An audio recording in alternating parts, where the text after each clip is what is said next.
Kumbaya, that is good. Hey, Joey Starr here for Starr Quality Kitchen. Pumpkin season is here. It seems like it's starting earlier and earlier every year where all the major players out there start putting out what we consider the fall flavors. I've seen reports that Starbucks has started as early as late August. And if you watched my recent birthday freebies video, then you witnessed me trying out a new pumpkin flavor from Dunkin' in very early September. Today I'll be trying out 3 pumpkin bites that I just picked up from Walmart. So let's get to it. So the first item I picked up, International Delights Pumpkin Pie Spice Foam Cold Creamer. I've never had cold foam creamer before. I just had the regular creamer. So this is almost, it kind of resembles a whipped cream container. So let's give it a shot here. So the instruction says to shake it. One of the things they recommend is to use a clear glass so you can watch that cascading effect for when you put the foam on the top, how it cascades down in your coffee. I do have one glass coffee mug, but because I just recently moved here, it's still packed away somewhere. I have no idea which box it's in or whatever. I figured I'd save some time and I'm just using a regular drinking glass, which I gotta be careful that it's not too hot, just so at least we can see through it. You see I got some black coffee here. So according to their instructions, after you shake it, add as much cold foam as you want, and then sip it. Watch the creamer cascade. We shall see, shall we not? So let's go ahead and give this a shot here. So let's just go ahead and, oh, it really is just like whipped cream. I don't see it cascading yet. Let's give this a shot very carefully. That is not bad. And actually, you're not gonna really see it on camera. We'll try to close up and see, but I can see very, very subtly, it is kind of, as soon as I took that sip, it's like you gave it a little push. I do see it cascading down, although it's not very drastic. It's not very blunt. It's just kind of coming down a little bit, but it's kind of neat. Let me do this again so I can actually tell you what it tastes like. It's very sweet, but surprisingly not overpowering. The thing about this is that when I drink it, I taste the creamer kind of separate from the coffee. I'm sure if I mix this up, that'll take care of that. But as far as the experience goes, it's supposed to be that you put this on the top and then you sip. I guess you kind of take some of the foam then as you're bringing the coffee in and it mixes on its way to your mouth. I'm not gonna pretend to understand the mechanics of having coffee this way, but as for the pumpkin flavor, I'm pleasantly surprised that they're not smacking you in the face with it, because when it comes to coffee creamer, they tend to really make it strong and really super sweet. On here, there's plenty of pumpkin flavor, but I feel like in comparison to a regular creamer, it's less, and that's not a bad thing. And I guess it depends on your distribution of foam to coffee as you're taking your sip. Like if I was to just go strictly foam, let me try that. Yeah, so when I sip just the foam itself, no coffee, it's about as sweet as you expect from one of those straight up creamers. So I guess there's that. I guess that'd be the advantage of trying it this way, but it's not a bad experience. If you prefer your pumpkin flavor to be a little more subtle, then this is not a bad way to go. I guess you kind of control that distribution with the way you pour it into your mouth, because I can take a little foam or a lot of foam on a sip, and that determines how sweet it is and how much of that pumpkin flavor I'm getting. This is not bad. This is actually better than I expected. I was a little hesitant about that. I prefer mine mixed. But before I give it a rating, let me go ahead and mix it up as if it were traditional creamer. I'm just curious.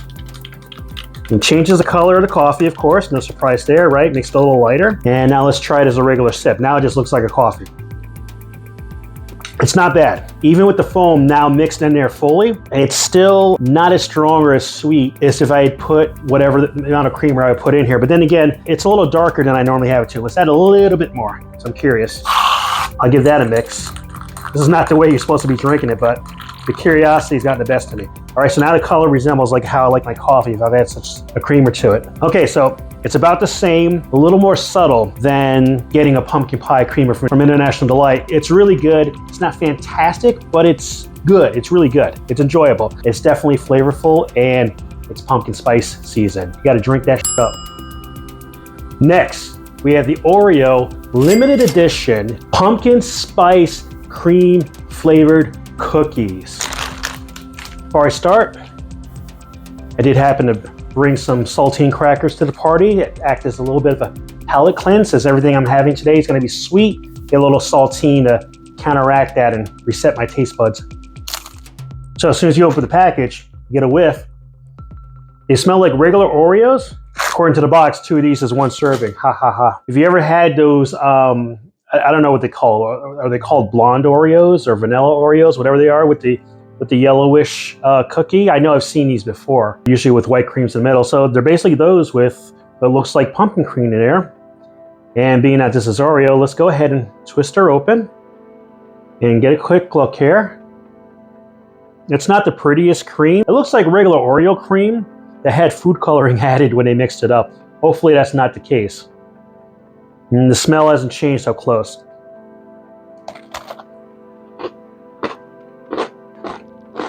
It tastes pretty good. There is a pumpkin flavor here. It's subtle. It's good. When you first bite in, the experience is almost exactly like having an Oreo cookie. That moment you bite in, including how that sweet hits you right away, it's no more or less sweeter than a regular Oreo. The moment after you taste that sweetness, then the pumpkin starts to kick in. It's not very strong. And then the spice part, which I guess would be the cinnamon, right? That part hits you right after. So I appreciate the fact that this is no more sweet than an actual Oreo. Flavor-wise, it's pretty good. We got a nice crunch from the cookie. The cream part, it's kind of creamy. Not dairy creamy, but creamy. It is a pleasant taste. I feel like the ratio with the pumpkin is actually pretty good.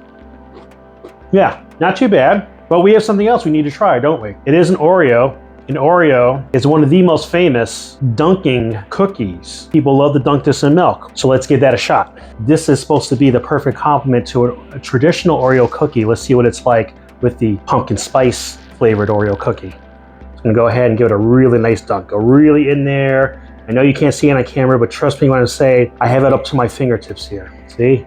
Nice milky piece. Let's try that out. That's good. It's been years since I've dunked an Oreo, but if my memory is serving, this kind of rivals what I remember the Oreo and milk experience being like. Yeah, pretty good.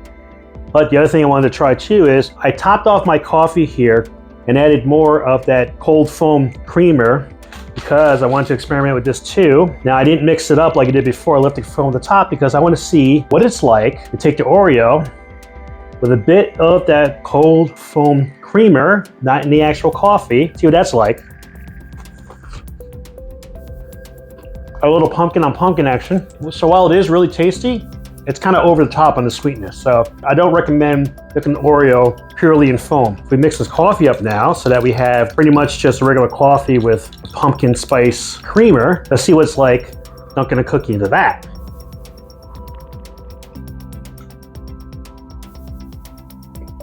It's better than going strictly foam, but it's still a bit sweet heavy. But the flavor is definitely there. It's definitely a very satisfactory flavor. So if you've got a bit of a sweet tooth or you like things extra sweet, you're gonna like that combination. And finally, we have the great value limited edition pumpkin butter.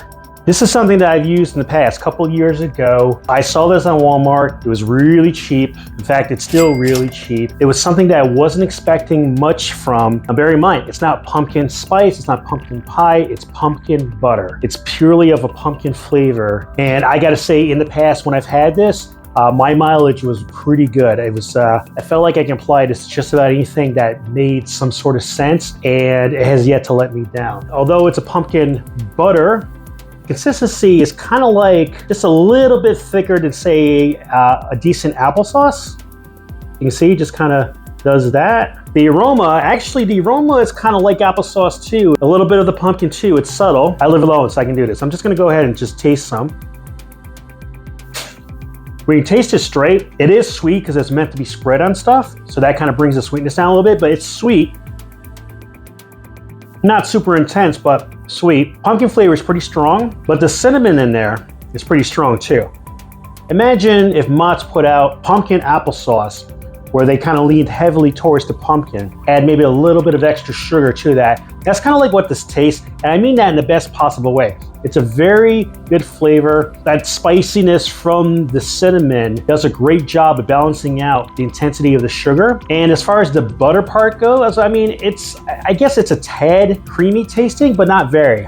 If you just said this was a pumpkin spread, never mentioned the word butter would never enter my head as well. So I would consider this more of a pumpkin spread than a pumpkin butter. Let's use it very simply first. Let's take a saltine cracker, and I'm just gonna go ahead and take a conservative amount I'm just gonna kind of spread it across here like it's some kind of jam. Let's go ahead, just so plain saltine cracker with the pumpkin butter on it. Give that a bite. It's really good on the cracker. So the salt and the cracker provides a nice contrast to the sweet that's in the butter. And then the neutrality, is that a word? The neutrality of the cracker kind of brings that sweetness down a little bit to where it's balanced. It's actually pretty tasty on a saltine cracker. So I went ahead and toasted up a Thomas's English muffin, multigrain, it's just the way I like it. And I took the liberty of making it so that one of these has regular butter on it, the other one is plain, because I want to try a couple different things with this pumpkin butter. So let's start with the plain one. I'm going to take a liberal amount of the quote-unquote pumpkin butter. Just going to spread it on here like it's a nice jelly or preserve. There you go, see, nice and covered. And let's just give that a bite.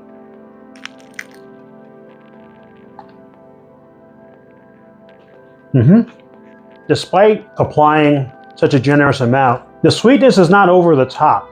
It is sweet though. Like if you don't like sweet, this might be too much for you. If you're in the middle like me, it's pretty enjoyable. If you love sweet, you'll probably be satisfied without adding more sugar to it. But if you need more sugar than that, then I'm not sure I'm big enough to sit at the table with you. The English muffin itself, because it's such a dominant bread flavor, it really balances out the amount of sweet that's on here. Again, the spice part of it, even though it's not called pumpkin spice, there's definitely spice in there, if you will. It's where a lot of the charm of this comes from. Just kind of hits your taste buds, just the right taste buds to enjoy the sweetness. It's not my favorite application of the pumpkin butter, but it is really good. Wash it down a little bit of this pumpkin coffee. I'm gonna go ahead and cleanse the palate one last time. So now that has a beautiful amount of real butter spread on there. It's already melted into the nooks and crannies. And I'm gonna take some of this pumpkin butter and apply it to the top here. It's just a nice thin layer, like so. I just put butter on a muffin. If the flavor of this actually resembles any kind of butter, I might be worried, but since it's not, I'm going to. Let's see what these flavors are like together.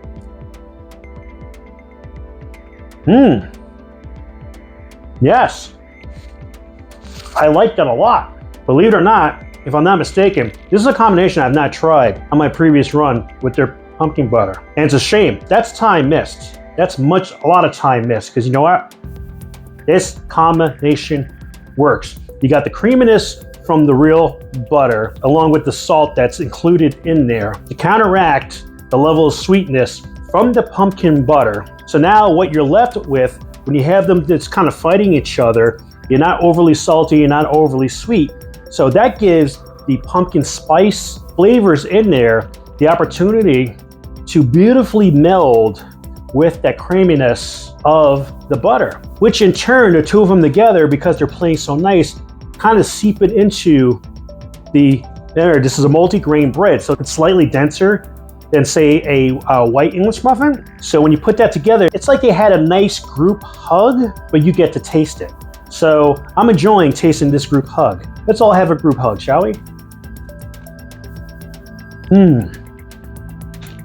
Kumbaya, that is good. Other applications for this pumpkin butter that I've had in the past I really enjoyed. Probably what I use this the most often on, I would take plain Greek yogurt that wasn't sweetened or anything. For a cup of that Greek yogurt, I would add about a tablespoon of this, or maybe just a little less than a tablespoon. Stir it up, changes the yogurt flavor to, well, similar to this. I would eat it, it was so good. It tastes like something that, you know, one of these yogurt companies should make. That's the other thing too about this. Despite how sweet it tastes, one serving, which is a tablespoon, like I would apply to that yogurt, it's only 9 grams of sugar. So in the grand scheme of things, a tablespoon of this having 9 grams of sugar, it's really not all that bad compared to some other stuff that you're having. The very last time I had this, I remember I didn't have that much left in a jar, and some friends were visiting the area for Christmas, and we had just came back from this Italian restaurant in Monticello, Colassios, and we filled up so much on their delicious mains that we ended up taking our desserts that were included home, and we had each taking homemade cheesecake. I had this ingenious idea. I was like, you know, I had this pumpkin butter. Let me take some of this and just spread it across the top of that cheesecake. And let me tell you something, dude. That was an amazing cheesecake. Like the cheesecake itself was pretty good to begin with. Like for a plain cheesecake, it definitely could have just survived on its own merits. But adding this to the top was like a level jumper. It was like in Zelda, if you got that whistle and you wanted to warp to one of the entrances to the dungeon that you already went to, remember you play that flute, and then this whirlwind would come and bring you there. And it's like, hey, I just warped over to castle number 5. Well, that's what this was. This was like blowing that whistle and just a delicious whirlwind would just scoop you up and bring you to Cheesecake Land. And that's what I was like. So there you have it. 3 pumpkin bites to kick off this season. I had the International Delight pumpkin pie cold foam creamer. I had the Oreo pumpkin spice flavored cream cookies. And of course, the great value limited edition pumpkin butter. I would say the Oreo was probably the most impressive because it took all the best elements of the Oreo and made it into something that was pumpkin spice. And I'll say that the flavor, the taste, the experience rivals that of a traditional Oreo cookie. Cold foam, really good. If you're a regular coffee drinker like me and you're not used to cold foam, it's a bit awkward. And I feel like I don't know how much is the right amount to add or not add. And I'm sure I'll get it as I experiment on my own time, but it kind of took away from the experience a little bit. Pumpkin butter, as good as I remembered it, you gotta apply it to something that you think makes sense. Works good on toast, works good on crackers, works good on cheesecake, works excellent with plain yogurt. I recommend all 3. You know my thoughts. What are your thoughts? Have you tried any of these 3 things before? What did you think about them? Did you like them? Did you not like them? What applications did you find the most rewarding when having the pumpkin butter? And what else is out there in the supermarkets that's pumpkin or pumpkin spice or pumpkin pie or pumpkin a la king, whatever, that you think I should try that maybe I can pick up at like ShopRite, Walmart, Trader Joe's, Costco, Whole Foods.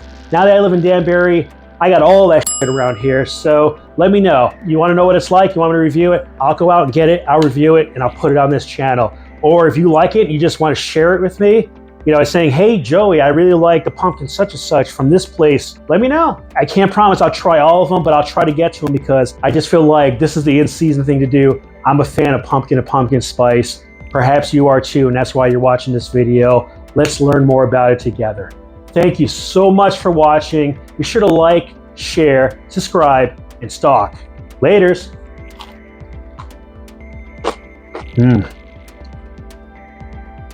Hey, you take that pumpkin butter, you put it on that English muffin that has regular butter on there.